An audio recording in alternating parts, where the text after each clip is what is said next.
নমস্কার বন্ধুরা, সকাল সকাল ঘুম থেকে উঠে ছেলেকে নিয়ে চলে এলাম তার স্কুলে। মালদার ঐতিহ্যবাহী স্কুল মালদা অক্রমণী করোনেশন ইনস্টিটিউট। সেখানে নেতাজির জন্মবার্ষিকী পালন করা হবে।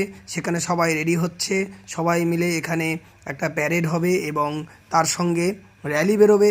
তো সবাই রেডি, এই যে মহড়া চলছে ছোট্ট করে।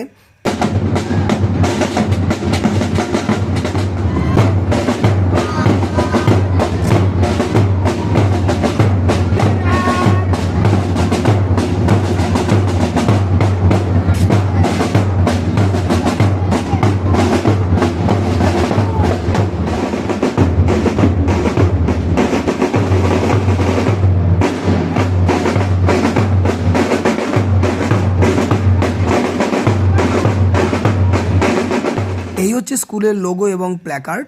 এখানে ছোট ছোট খুদে নেতাজি দেখতে পাচ্ছি আমরা এবং ছাত্রদেরকে লাইন করে সাজানো হচ্ছে। এইবার এখানে ভারপ্রাপ্ত প্রধান শিক্ষক মহাশয়ের দ্বারা পতাকা উত্তোলনের মাধ্যমে নেতাজির জন্মবার্ষিকীর শুভ উদ্বোধন করা হলো এবং সমস্ত ছাত্ররা সুন্দরভাবে লাইন করে তারা তৈরি, তারা মার্চ পাস্টের জন্য রেডি হয়ে গেছে এবং তারা প্যারেডে বেরিয়ে যাবে। এবং নেতাজির মাল্যদান এবং পুষ্পার্ঘ্য প্রদান করাও সম্পন্ন হয়েছে এবং এইবার হবে হচ্ছে মার্চ পাস্টের মাধ্যমে নেতাজিকে সম্মান জানানো।